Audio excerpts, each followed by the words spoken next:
everybody, and welcome back. It is the Failed Author once again. Battlefield 3. We're posting on Fridays. Battlefield 3. We're keeping it going as long as we can, as long as I have Battlefield 3 videos, as long as I have clips remaining in the vault. We are uploading, and it's just going to be great. We're kind of going at first pretty much through all the weapons, maybe throw in some different game types. Again, I'm the Failed Author.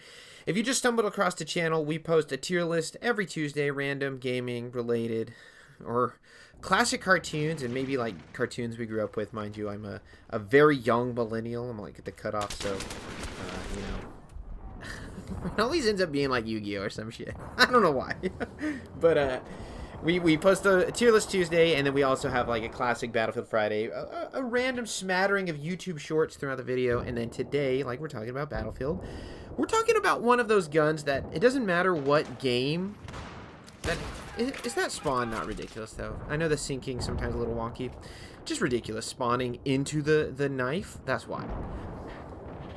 When we're talking about first-person shooter royalty, as far as weapon goes, the Scar H might be protected more than any weapon in first-person shooters. I mean, we got to talk about the legacy real quick. Modern Warfare 2, the dog, one of the GOATs in the game. And you could say the ACR, right, is better. And I might give you that only because the Scar H in 2009's Modern Warfare 2 only had a 20-round magazine capacity. Battlefield 3, the Scar H is goated. It's just so good. I know, and I'm not here to say that it is the best gun in the game, but it is still so good. It's just so powerful. Like, it's really hard to knock this weapon, and especially with it not having the fastest fire rate, which, you know, fire rate's very important in first-person shooters, and having a 20-round magazine. It just is so good. You could run it with a lot of different setups, and that's kind of why I personally love the Scar H. Now, mind you, this gameplay is stupid old. This is probably from 2023, and I'm still kind of figuring out the sensitivity, which I kind of got, you know, a grasp of.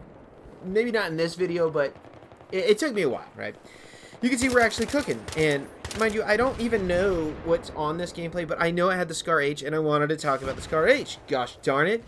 Now, my ideal setup for the Scar H, because it was so filthy with the holographic foregrip and the suppressor, just nasty, nasty.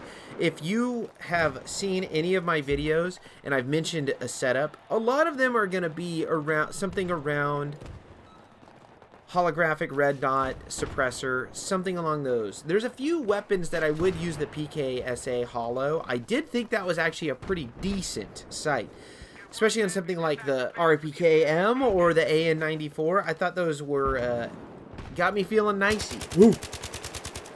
But we're talking about the Scar H today.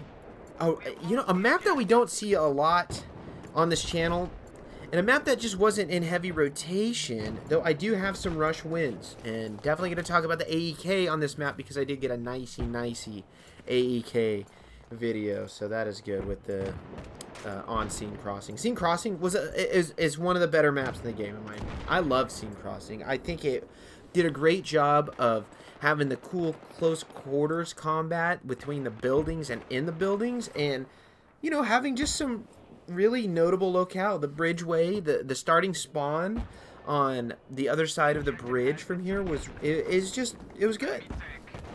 The Scar H being an absolute powerhouse, you know, was pretty good from moderate to, I don't want to say super far range. You're looking at that medium to far, you know, range. Up close, if you got the first shot off, I do think this was a very good close quarters weapon, because it just was so powerful.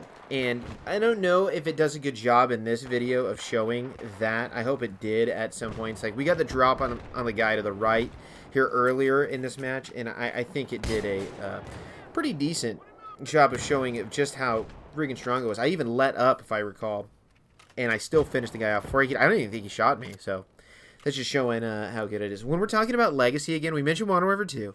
We mentioned, you know, Battlefield 3. Forget, you know, every COD in existence, this thing's good. And, of course, in Fortnite, it is the gun, right? It is the meme Fortnite weapon. That is how protected this weapon is. And it's cool on one hand and it's funny on the other, but it's just goes to show you, though, like how good that this weapon is. I do want to say thank you to the people that have recently followed this account. We're up to 400 as of recording, 460 subscribers. And from just a few years ago where we had less than 100, we're going to take that. We're out here growing and showing, which just goes to show that, you know, the random things that I'm throwing up and the classic video games, they're things that people have an interest in and they want to see. And I'm more than happy to find time and give the people what they want. It's not even so much like I'm doing it as some sort of noble service. It's because I'm just happy to see the things that I have had an interest in since their inception, since 2011 for this game particularly, that, you know, I'm not the only one, and that's cool, man. That's sneaking cool. We like to see it. So what are we talking about here? Scene Crossing, we're playing Conquest, and you know, Conquest, it was a good game type, you know, the domination style. I did switch to the AN91, which I gotta say, the AN91, probably my favorite weapon in the engineer class, and I peeped the video with the AN91 in my playlist, which I put all of my Battlefield 3 videos into a playlist, nice and easy to find. Go find your favorite weapon, watch it, and enjoy. And this really is the only good-ish gameplay I had of the Scar H, and that kind of stinks because I had some issues, and maybe you've heard me complain about it on this channel, where I had a USB, a jump drive, with a lot of archived videos get corrupted, and I had a pretty decent TDM with the Scar H, and, you know, obviously I can't get it back. It's been erased. It's been lost to time, but that's okay. We're feeling positive right now. I'm trying to wrap up.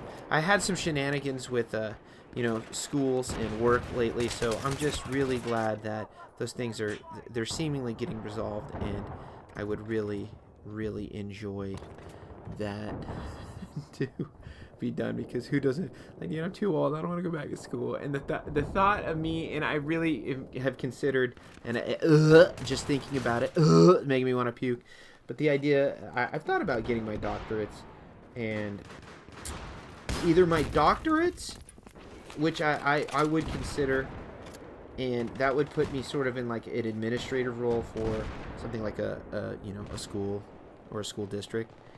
But the one thing that I do think that I would be good at and I would like is being a college counselor, because if there's one thing that I'm passionate about, which I don't really talk about on this channel, and if you made it this far, you're hearing it for the first time, children, listen up. One thing I'm passionate about is education, because, you know, as somebody growing up, you know, I never thought I was smart. I never thought I was worth anything.